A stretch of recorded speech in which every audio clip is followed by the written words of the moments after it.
عليكم ورحمة الله تعالى وبركاته.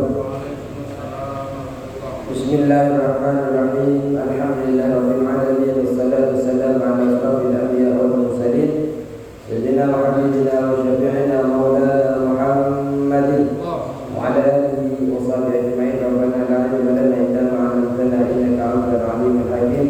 رب اشرح لي صدري ويسر لي أمري واحلل عقدة من لساني يفقهوا قولي. أما بعد. Bismillahirrahmanirrahim. Nomor berapa? Halaman 41. Kata orang Jawa Timur 42. Kita masih di dalam tata krama setelah terbitnya matahari hingga tergelincir matahari. Etika apa saja yang perlu kita lakukan mulai dari terbitnya matahari sampai tergelincirnya matahari. Artinya sampai matahari ada di tengah-tengah kita. Baik. Kita kemarin juga diajarkan tentang salat isyraq, juga diajarkan tentang salat duha. Tapi ternyata ada yang lebih utama yang bisa mengalahkan salat sunnah. Apa itu? Ada perkara yang ternyata lebih baik daripada ibadah sunnah, daripada ibadah sunnah. Apa itu? Di antaranya yang pertama adalah menggunakan waktu kita ini untuk mencari ilmu yang bermanfaat. Ilmu yang bermanfaat itu yang bisa menambahkan diri kita takut kepada Allah, menambahkan diri kita terhadap, memperlihatkan kepada kita aib-aib diri kita, bukan malah aib orang lain yang selalu tampak dalam diri kita. Aib diri kita tampak di dalam kehidupan kita sebab ilmu yang kita pelajari itu. Bertambahnya kita mengenal Allah yang nanti kemudian dikenal dengan arif billah, karena sudah mengenal sifatnya Allah, merasa sudah diawasi muraqabah oleh Allah Subhanahu wa taala. Juga yang mana ilmu itu juga bisa menyebabkan mengurangi rasa cinta kita terhadap dunia secara berlebihan. Dunia mungkin kita cari, tapi semuanya dicari dengan jalan niat karena Allah Subhanahu wa taala. Dan bertambahnya diri kita di dalam mencintai akhirat sebab ilmu itu. Kalau seumpamanya ilmu itu yang kita cari, kemudian tambahan itu ada di dalam diri kita, lanjutkan terus, ajarkan sama orang lain, khususnya keluarga kita. Ajak tetangga, ajak sanak famili hadir ke majelis itu. Insya Allah kita ini yud'a adiman fi malakutis samawati bi syahadati Isa alaihissalam. Insya Allah kita ini akan dipanggil orang yang besar, orang yang adil, orang yang mulia di kerajaan langit, disaksikan oleh Nabiullah Isa alaihissalam. Ini sampai sini ya. Faida farauta min dalika, faida farauta, maka jika engkau selesai min dalika, dari mengerjakan ilmu nafi, dari mencari ilmu nafi, kullihi, seluruhnya. Jadi kalau sudah panjenengan mempelajari ilmu nafi secara keseluruhan, wa farauta min islahi nafsika zahiran wa batinan, wa farauta, dan engkau selesai min islahi nafsika, dari memperbaiki diri panjenengan. Jenengan dengan ilmu itu diperbaiki, yang tadinya habis sholat tidak zikir, habis sholat subuh tidak zikir, jenengan zikir walaupun di atas motor menuju tempat kerja. Karena zikir ya bukan hanya di sini, di dalam perjalanan nikmat zikir. Jenengan kalau di sini membaca sholawat 300 mungkin terasa berat, tapi kalau di kendaraan tahu-tahu 300 sudah sampai ke tempat kerja kita. Dan kita itu ketika membaca sholawat di dalam perjalanan kita untuk memikirkan sesuatu yang lain selain Allah, selain Nabi-Nya itu sangat kecil. Kenapa? Karena setiap perjalanan kita digunakan untuk zikir terus kepada Allah, salawat terus untuk Nabi kita Muhammad sallallahu alaihi wasallam. Kemudian kalau panjenengan sudah selesai, perbaiki panjenengan. Kalau sudah selesai pun memperbaiki, rasa cinta dunia sudah tidak lagi mengikat di dalam hati kita. Yang penting sudah ikhtiar, pagi sore sudah kerja, kita pasrahkan kepada Allah. Makanya syukur itu bukan berarti disuruh berhenti kerja, tidak, kerja terus. Semangat kerjanya, kalau masih ada waktu untuk kerja semangat, tapi jangan sampai tunduk sama yang namanya harta ataupun dunia. Jangan sampai kita takluk sama yang namanya dunia, harta, sehingga mau tidur pun kita tidak bisa tidur. Kenapa? Pikirannya masalah harta. Yang penting tugas kita adalah ikhtiar, Pak. Jenengan berangkat kerja, enggak kerja kerjaan, jenengan ngelamar kerja, enggak diterima di satu PT yang lain yang jenengan lamarkan, enggak bisa diterima lagi, lamar lagi. Karena memang tugas kita adalah ikhtiar. Dan insya Allah Allah akan tetapkan di mana PT yang terbaik untuk panjenengan. Makanya ketika panjenengan tidak diterima satu PT, jenengan gak usah ngeluh, jangan-jangan panjenengan itu 5 tahun kemudian panjenengan akan bersyukur kepada Allah gara-gara panjenengan tidak diterima di PT. Tahu-tahu karena tidak punya kerjaan, akhirnya panjenengan punya usaha rumah. Banyak itu buktinya. Ustaz, kalau dulu saya melamar langsung diterima, mungkin saya tidak punya usaha seperti itu, Ustaz. Dulu kalau saya tidak di PHK ini, Ustaz, saya tidak akan bisa memulai. Bagaimana banyak orang-orang yang sudah pensiun sekarang, mereka banyak harta tapi bingung untuk buka usaha dari awal, Ustaz. Kalaupun panjenengan tidak punya usaha sekarang sedang bekerja, itu yang sudah Allah tetapkan pada kita yang terbaik insyaallah dunia maupun akhirat. Jangan-jangan kalau panjenengan buka kerja bisa moral-moral. Maka apapun yang Allah tetapkan, jangan lihat tetangga, lihat diri kita. Yakin apapun yang Allah putuskan kepada kita, selagi kita baca bismillah di dalam setiap langkah kita, yakin siapnya itu adalah yang terbaik. Karena kita beriman mesti diuji oleh Allah. Kadang telat-telat dikit, kadang dikurangi tanpa sebab, kadang sudah bekerja benar, bosnya marah-marah, ngomel-ngomel terus. Kenapa? Kita beriman salahnya, makanya diuji. Kalau nggak beriman, tetap tidak dikurangi oleh Allah. Rasa sehatnya, rizkinya nggak dikurangi oleh Allah.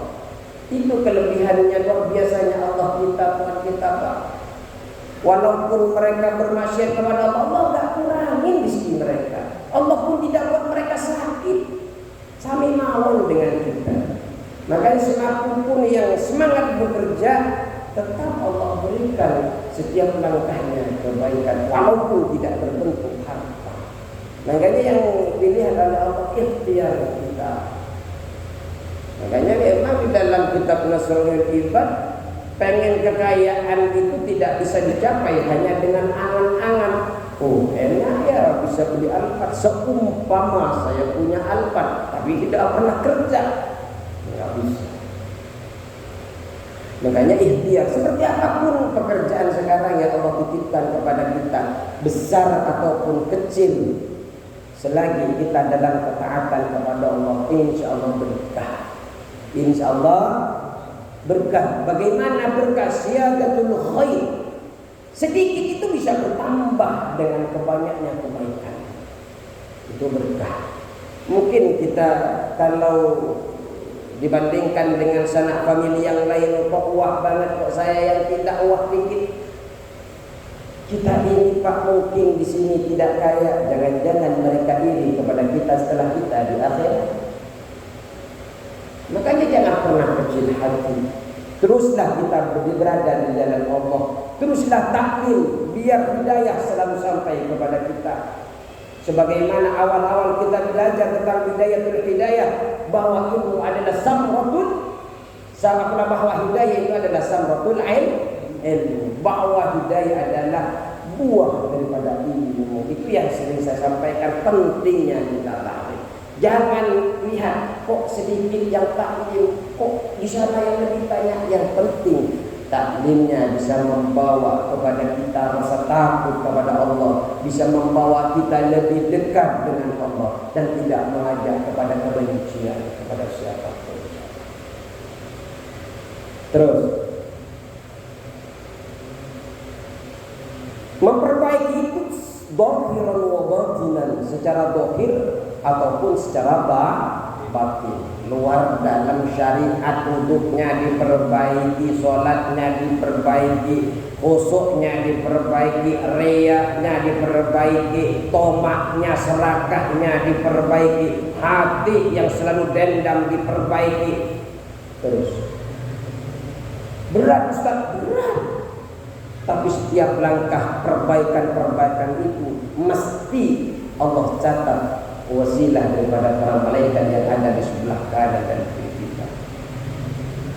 Enggak usah dilihat, wah sudah berapa ya kebaikan-kebaikan saya, tidak perlu. Kita nanti di akhirat tinggal kita minta kepada malaikat, tolong cetak amal-amal saya. Bukan hanya cetak rekeningnya, rapor sudah punya. Ada yang memang langsung datang amal-amal itu, ada yang memang langsung ada di lembaran-lembaran itu.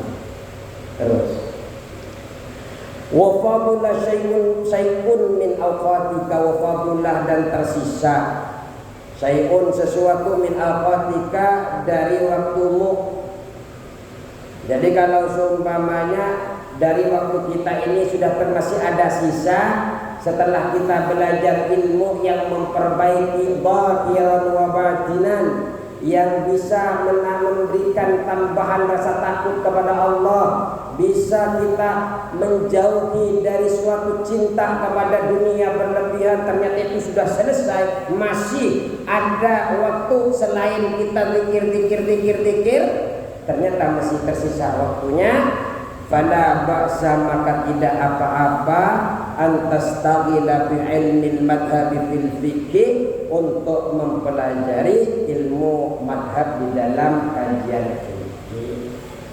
Kalau jenengan sudah hidayah zahiran wa batinan, jenengan sudah bagus, sudah memperbaiki niat hati, niat taklimnya sudah benar, ya.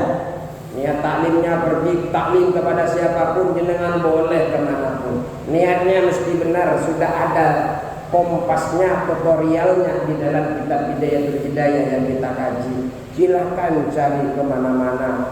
Kalau masih ada sisa, fala ba'sa an tastaghila bi ilmat hadithil fikih, maka tidak apa-apa jenengan menyibukkan jenengan dengan mempelajari ilmu fikih. Untuk apa? Lita'rifa bihil furu'an nadirah, lita'rifa, agar engkau mengetahui, bihi, dengan ilmu itu, dengan ilmu fikih tadi, an-nadirata, yang jarang, fil ibadati, di dalam ibadah. Jadi ada ilmu yang jarang kita pelajari di luar. Biasanya kalau di Indonesia lebih banyak kita mempelajari tentang madhab Syafi'i, Ya, tapi jarang dibahas tentang madhab-madhab yang lain. Makanya kita kalau sudah selesai tentang urusan zikirnya, sudah tahu pembenahan diri zahiran wa batinan, sudah tahu sholat sunnahnya ya sudah bisa, maka pelajarin fikih. Ada namanya kitab Ibanatul Ahkam, ada namanya matanya Bulughul Maram. Ibanatul Ahkam ternyata sudah menjabarkan kajian-kajian antar madhab, ada sisipan-sisipan di situ.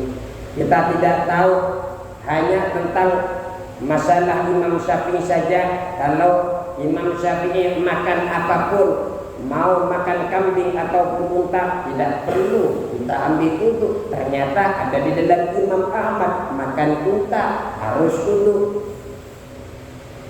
Ada di dalam madhab Syafi'i, yo makan zakar, makan kelamin kita batal wudu. Di imam lain ada yang tidak batal wudu. Ketika itu Rasulullah ditanya, bagaimana saya megang zakar saya Rasul, apakah batal wudu? Ada kamu itu kan daging sebagaimana daging yang lain. Ini kan ilmu jalan. Silahkan dengan belajar itu yang jarang-jarang itu. Kalau memang sudah selesai di dalam kajian yang bisa membenahi diri, ya bisa saja setelah selesai Bidayatul Hidayah, Ustaz, kita mau mengambil kitab yang berbandingan laptop, ya mau. Untuk apa? Wa tariqat tawassuti, dan jalan menengahi. Wa tariqat tawassuti, dan jalan menengahi bainal khalqi, di antara makhluk, fil khusumatih, di dalam pertikaian. Jadi kita mempelajari itu juga menjadi jalan, menjadi cara menengahi antar manusia di dalam pertikaian. Di dalam apa itu? Indan kibaihim ala zahawati, ketika mereka fokus mengikuti syahwat. Ada orang-orang itu hanya gara-gara konut. Konut itu tidak ada. Ada yang gara-gara 23 dan 11 bertikai. Jadilah dengan penengah. Yang 23 benar, ini dalilnya. Yang 11 benar, ini yang salah, mereka yang enggak sholat. Jadilah penengah di antara fadilah keutamaan ketika kita bisa mempelajari ilmu yang jarang. Kenapa mereka bertengkar? Pengetahuannya masih belum nyampe. Karena kalau sudah banyak ilmu fikih, kajian-kajian yang kita, di antara contoh yang kita sebutkan tadi, ada yang sholat witir langsung 3, ada yang sholat witir 2+1, yang katanya satunya itu bukan witir kok 2.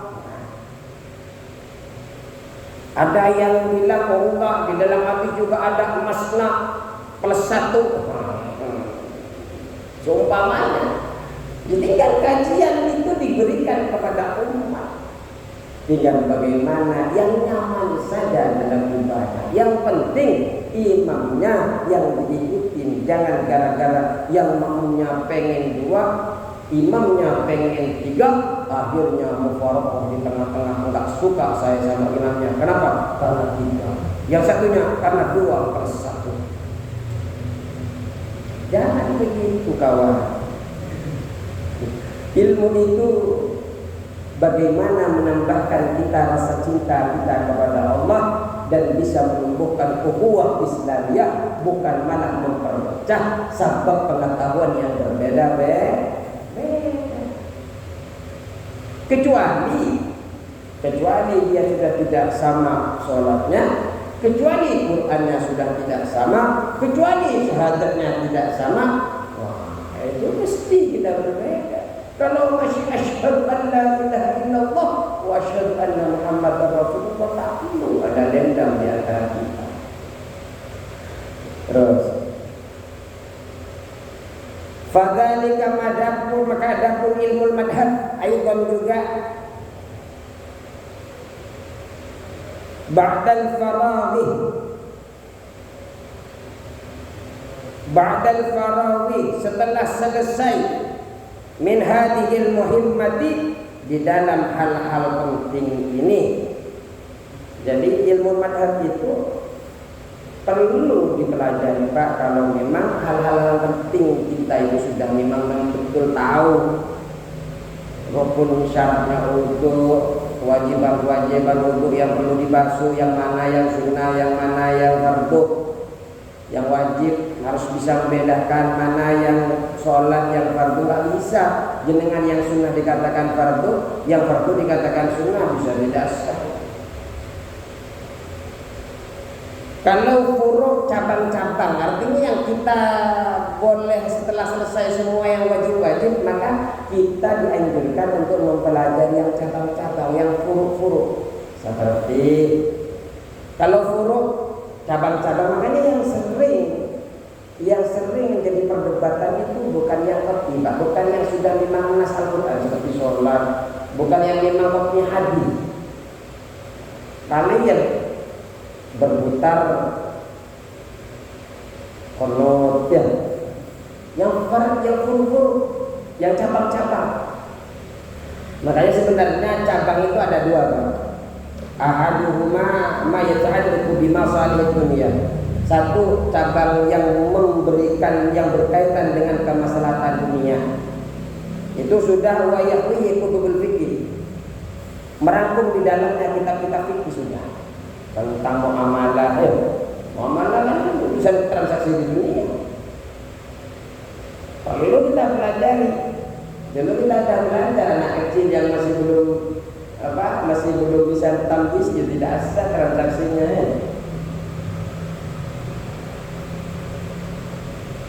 Itu. Yang kedua, mayat'an lebih masalihil akhirah. Di masalihil akhirah yang berkaitan dengan kemaslahatan akhirat. Jadi yang pertama, cabang-cabang ilmu yang penting kita pelajari setelah selesai urusan ibadah, urusan semua yang kita bahas tadi, lanjutkan belajar yang berkaitan dengan madhab, yang berkaitan dengan cabang-cabang yang jarang diketahui, yang jarang diajarkan, apalagi yang mengkajinya di musola yang tematik biasanya tidak terlalu rutin. Karena bahasanya 3 bulan kemudian kadang dibahas lagi, karena ini kan betul kalau kita pakai kitab. Pertama, ilmu cabang, ilmu furu' itu yang berkaitan dengan dunia, kemaslahatan dunia. Yang kedua, kemaslahatan akhirat. Seperti apa? Ilmu yang mengajarkan tentang keadaan hati. Itu kan akhirat. Takabur, tidak bisa menghilangkan rasa takabur, enggak bisa masuk surga. La yadkhulul jannata man kana fi qalbi misqala dzarratin apa min. Dan takaburan sedikit saja enggak masuk surga. Makanya kemudian mereka ada yang banyak sedekahnya, banyak amal ibadahnya, kemudian oleh Rasulullah Sallallahu Alaihi Wasallam dikatakan muflis, bangkrut. Kenapa? Ternyata ada pemisah amal yang banyak dengan hati yang tidak baik. Wa halakihil mahmudati wal madhumati, dan juga ilmu yang mengajarkan tentang keadaan akhlak yang baik dan hina, yang tercela. Ini juga penting dipelajari. Ini cabang-cabangnya. Makanya karena berangkat dari hati itu kita suka mencela orang lain. Karena berangkat dari hati itu yang tidak baik, kita tanpa ada bukti nuduh orang lain. Apa yang terjadi? Amal yang baik yang menurut kita sudah banyak investasi akhirat, baik sholat malamnya, baik sedekahnya, baik amalan wajibnya, ternyata setelah kontainer sudah kita siapkan di akhirat, ternyata mau masuk surga ada satu sosok, jangan masuk dulu, urusan dengan saya belum selesai. Kamu dulu pernah mencaci maki saya tanpa sebab di banyak orang. Saya malu. Akhirnya apa? Amal kebaikannya diberikan kepada dia. Karena memang di akhirat tidak ada yang bisa bersilat lidah seperti di dunia. Mungkin di sini yang salah bisa betul dengan satu koper, yang betul bisa salah dengan 2 koper. Apa itu 2 koper, Ustaz? Saya rasa panjenengan juga tahu apa isi kopernya. Mungkin, ini mungkin. Karena malas ada yang datang ke rumah, jangan fitnah Pak Ustaz. Yang kita cuma bilang mungkin contoh. Di akhirat tidak ada yang seperti itu. Maka kemudian paling adil penghakiman itu nanti di akhirat. Ketika mereka dulu tidak ada pembelaan di dunia karena rusaknya hukum, di akhirat ada pembelaan. Bagaimana pembelaan dari Allah? Jangan masuk dulu. Engkau dulu menyakiti saya yang benar, engkau gara-gara hakim itu saudaramu. Saya jadi salah, saya jadi kalah. Apa? Kebaikannya diberikan oleh Allah sesuai dengan kezaliman yang telah dia lakukan. Ternyata setelah itu kok banyak orang yang disakiti oleh dia, kebaikannya sampai habis. Keburukan orang yang terzalimi diberikan kepada orang yang hati-hati. Makanya di dalam kitab Hidayah tutorial ini telah kita ajarkan kepada kita. Kompas ini telah memberikan alur kepada kita. Bagaimana kita menapaki hidup mulai kita bangun tidur sampai dipesan oleh Al-Imam Ghazali, engkau tidak bisa taat kepada Allah kalau engkau tidak selalu memantau bagaimana langkah, bagaimana tangan itu engkau gunakan, bagaimana hati itu engkau gunakan, kemana itu. Apakah engkau gunakan untuk dekat kepada Allah atau engkau gunakan untuk bermaksiat kepada Allah? Kalau engkau tidak tahu, bangun tidur sampai mau tidur lagi, mustahil bisa taat kepada Allah. Innakum tuhdi'una bil laili wan nahar. Allah berfirman dalam hadis qudsi, sesungguhnya engkau itu selalu berpotensi melakukan kesalahan siang dan malam. Astaghfiruni astaghfirullah. Kalau gitu ya silakan engkau istighfar kepadaku, aku akan menerima istighfar kalian, aku akan menerima taubat kalian, aku akan ampuni kalian. Makanya jaga, awasin Pak. Nanti akan ada di belakang itu Pak. Kalau memang tidak bisa tahan, lebih baik tidur. Ada yang seperti ini di belakang. Maka ibadah yang paling baik adalah tidur ketika memang kita tidak bisa mendatangkan kebaikan dan tidak bisa menjaga kita untuk tidak menyakiti orang lain. Ada beberapa gambar hadis seperti ini, nanti akan ada pembahasan. Sampai tidur itu lebih baik. Makanya jangan sampai panjenengan menyalahi tetangga karena selalu tidur. Jangan-jangan dia kalau bangun hanya buat nyakitin tetangga.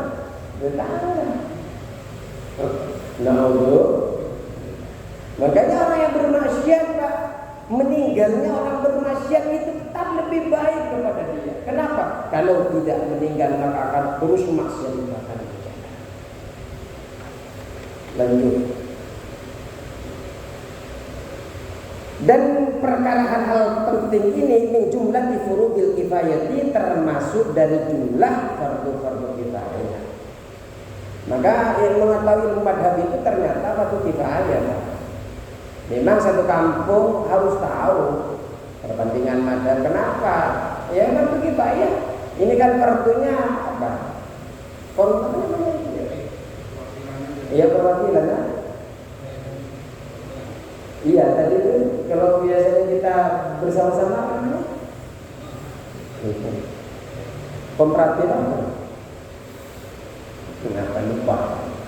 Ya pokoknya ini adalah perwakilan. Kalau ada yang belajar seperti ilmu fardhi gitu. ilmu warisan. Juga ada ilmu ini secara pribadi tidak penting, Pak. Tapi karena pengetahuan itu bisa diketahui oleh ilmu, akhirnya dipenting. Jadi mesti diketahui. Seperti ilmu nahwu dan sorof. Itu tidak penting, secara zatinya tidak penting. Tapi Al-Quran bisa dipahami dengan benar hanya dengan cara itu. Makanya bagi pendakwa, itu bisa menjadi wajib. Kalau tidak tahu ya bagaimana menyampaikannya. Karena tidak bisa kita memberikan pemahaman kepada orang hanya dengan terjemahan. Makanya kalimat-kalimat jumlah ismiyah fi'liyah itu kan, apakah wawunya waw haliyah atau istifhamnya itu ingkari atau apa, takriri dan sebagainya, itu kan harus tahu bagaimana menyampaikan umat. Kalau salah memberikan pemahaman hanya lihat dari teks terjemah, karena pasti ada koma dan titik. Kalau titiknya dilangsungkan kan bisa menjadi bahasa yang berbeda, pemahaman yang berbeda. Terus fa'in da'atka nafsuka ila tarki ma dzakarnahu, fa'in da'atka, maka jika mengajak kepada engkau nafsuka, nafsumu, dirimu, fa'in da'atka, maka jika mengajak nafsuka, nafsumu ila tarki ma, untuk meninggalkan sesuatu, dzakarnahu, yang aku sebutkan, yang kami menyebutkannya, yang telah kami menyebutkannya, minal awradi, dari wirid-wirid, wal azkari, dan zikir-zikir. Ternyata nafsu panjenengan itu ngajak untuk meninggalkan zikir, sebagaimana telah disebutkan oleh Al-Imam Ghazali di depan. Meninggalkan wirid istiqalan lidzalika, istiqalan karena merasa berat, lidzalika kepada hal itu, maksudnya kepada hal wiridnya, kepada zikir-zikirnya kok terasa berat.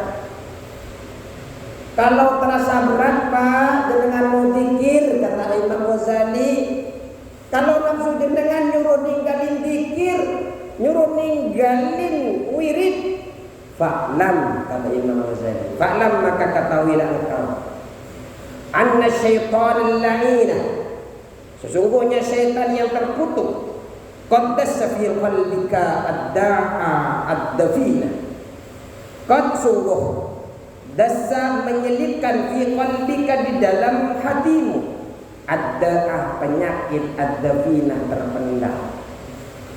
Jadi kalau jenengan malas zikir, munculkan di dalam diri panjenengan, ternyata setan ini sudah menyelipkan urusan tidak baik.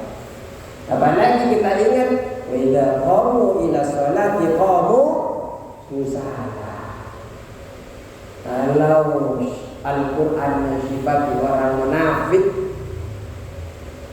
wa idza qamu ila sholati, ketika engkau menegakkan sholat, qamu kusala, kamu menegakkan kusala dalam keadaan malas. Orang munafik itu malas, main-main soalnya. Enggak ustaz, enggak kiai kalau main-main, kalau malas-malesan dalam sholat tetap saja munafik. Yang bicara pun begitu, ya munafik pada saat itu. Tapi kalau dibenahi lagi, insya Allah ya namanya bisa membenahi, enggak. Makanya ketika kita malas-malesan, ingat kata Imam Ghazali, fa'lam anna syaitan la'ina qad dassa fi qalbi ad-da'at dafina. Ada penyakit yang diselipkan, penyakit terdalam di dalam hati kita yang diselipkan oleh syaitan yang terkutuk. Mau baca subhanallah, subhanallah, istighfar setidaknya minimal 70 kali ataupun 100 kali sebagaimana Rasulullah maksum. Tapi Rasulullah tidak meninggalkan, sampai bersumpah Rasulullah tidak meninggalkan istighfar minimal 100 dalam riwayat yang lain. Lantas kita yang tidak dimaksum ini loh kok santai-santainya.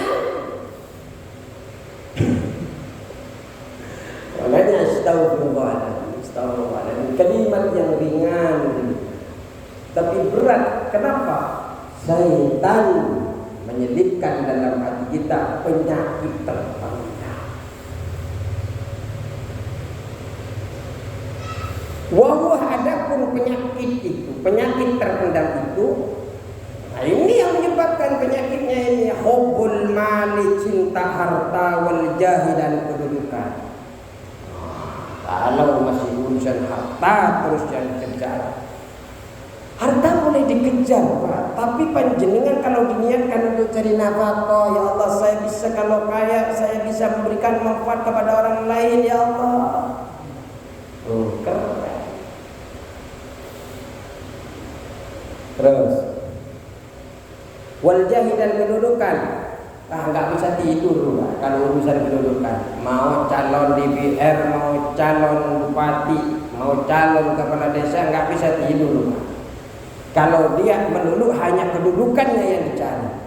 Tapi kalau dia cari ingin memberikan asas manfaat kepada umat dengan kedudukan itu, bismillah ya Allah. Kalau engkau kami takdirkan bisa duduk kedudukan itu, semoga kami amanah dan bisa memberikan pelayanan terbaik untuk umat. Tapi kalau niatnya hanya ingin harta, kekayaan, pengen dihormati, ternyata ketika tidak tercapai sudah habis bermiliar-miliaran. Apa yang terjadi? Masuk ke RS apa? Tempat orang gila, rumah sakit jiwa. Kenapa? Karena dia tidak terima. Niatnya sudah berbeda. Kalau niatnya di samping Allah, ya Allah, saya yakin kegagalan ini karena Engkau tidak diizinkan, ya Allah. Alhamdulillah ya Allah, kalau saya jadi mungkin ketaatan saya akan bubar, ya Allah. Enak saja. Saya yakin harta yang kemarin hilang, ya Allah, karena kesana kesini, insya Allah Engkau kembalikan dengan nilai yang baik karena yang saya baik, ya Allah. Karena Allah itu, Pak, kalau ingin memberikan seketika pun akan Allah tahu-tahu ada orang datang tidak dikenal, menawarkan proyek yang sesuai dengan ilmu panjenengan. Tapi begitu pula ketika Allah ingin ambil harta panjenengan, Pak, jangankan hartanya, jiwa, anak, istrinya pun pada saat itu Allah ambil. Siapa yang bisa mencegah? Sampai sekarang pun dokter dibawa ke Singapura, dibawa ke Amerika, Amerika pun tidak bisa memberikan kesembuhan. Kenapa? Ya kalau memang sudah mau diambil oleh Allah, tidak bisa. Ini sudah habis. Oh, 2 menit ini ada. Baik. Fa'iyyaka maka hendaklah hindarilah engkau. Fa'iyyaka maka hindarilah olehmu. Al-tau tarbihi, akan tertipunya engkau bihi dengan syaitan. Ya hati-hati, hindari, jangan sampai panjenengan tertipu dengan setan. Kan sudah diajarin ilmu ini, Pak. Artinya ketika sudah malas, munculkan dalam kita, kalau sudah merasa berat untuk bangun malam, untuk zikir, ya memang kalau memang tidurnya jam 2, Pak, ya tidak masalah. Panjenengan enggak sholat tadi, karena memang malah jadi sakit dengan setidaknya. Makanya kalau memang biasa tahajud ternyata enggak tahajud, dia bisa ketika duha sholat tahajud, duha sekaligus tahajud. Apakah boleh mengatakan? Boleh. Di mana? Riyadhus Shalihin. Dan sholat tahajudnya di siang hari. Kenapa? Semalam enggak kena. Tapi yang bisa yang biasa tahajud, kenapa tahajud langsung mau tahajud? Tiba-tiba tahajud siang. Fatakuna maka engkau, fatakuna maka ada engkau, duhkatan lahu, yang tertawakan oleh syaitan.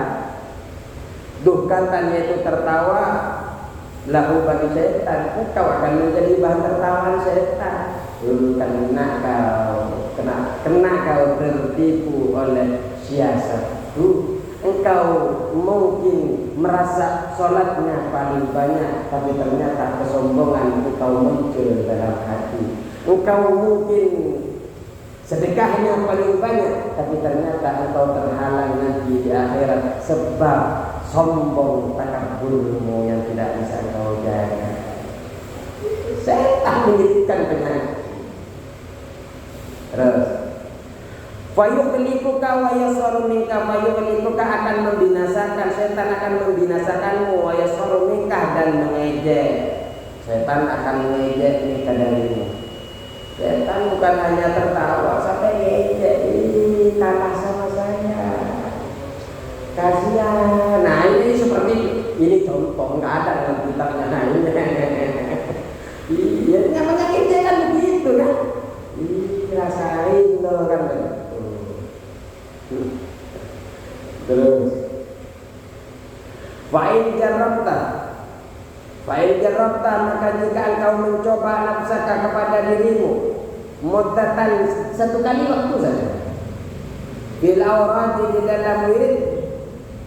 Fa'in jarabta maka jika engkau mencoba nafsaka terhadap jiwa, terhadap dirimu muddatan dengan waktu, dalam waktu bil awrati dalam wirid-wirid wal ibadah dan ibadah-ibadah. Ternyata setelah panjenengan nyoba wirid, ibadah, sholat sunnah, fakanat maka ada diri panjenengan atau nafsuka itu la tastaqiluha tidak merasa berat, kaslan dengan malas anha dari wirid dan ibadah. Ternyata setelah panjenengan nyoba suatu waktu nih, nyoba di dalam berwirid, di dalam ibadah, ternyata kok diri panjenengan itu tidak merasa berat, tidak merasa malas dari melakukan wirid dan ibadah itu.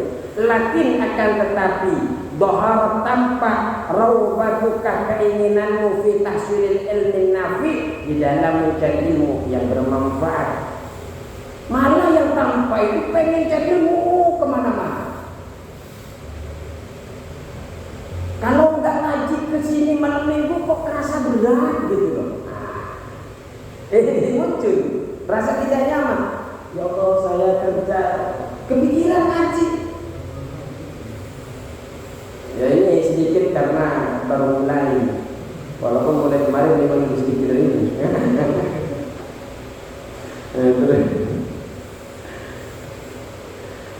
Walam turid bihi dan walam turid dan tidak bermaksud engkau bihi dengan ilmu illa wajah Allah kecuali karena Allah Ta'ala wa darul akhirata dan kampung akhirat. Dan tidak ada niat, tidak ada keinginan untuk mencari ilmu itu kecuali karena Allah Subhanahu dan kecuali karena akhirat. Jadi niat kita ya Allah pengen cari ilmu, tapi niat ini kok inginnya hanya kepadamu ya Allah. Kalau memang seperti itu, fadzalika maka adapun hal itu afdalu min nawafilil ibadah. Maksudnya di dalam ilmu yang panjenengan coba, yang bisa menyebabkan panjenengan kok hadir wirid-wirid itu kok tidak merasa malas, dan juga di dalam mencari ilmu bermanfaat itu hanya mencari kepada Allah dan hari akhir.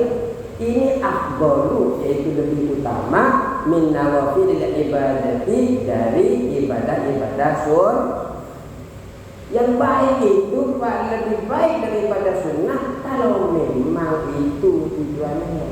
Mahma bila mana sohat an-niyatu, sohat benar an-niyatu, niat itu ya kalau bila mana benar niatnya. Walakin misakna, walakin akan tetapi asana persoalannya isyahatin niyati di dalam benarnya niat. Ya memang persoalannya di dalam niat. Fa'ilam tasihah maka jika tidak benar apa niat itu, bahwa ma'dinu nuril juhali, bahwa maka ada pun tahsilul ilmi, menghasilkan ilmu tadi atau mencapai ilmu tadi, ma'dunul ghururi, menjadi sumber tipu daya, ma'dinul ghururil juhali, menjadi sumber tipu daya orang bodoh. Nah, menjadi sumber tipu daya orang bodoh akan menjadi rusak gara-gara ini ada sumbernya. Wa mazallatu aqdamir rijali, dan tempat tergelincirnya kaki tokoh-tokoh ulama. Ulama bukannya tidak ahli, tapi ternyata banyak yang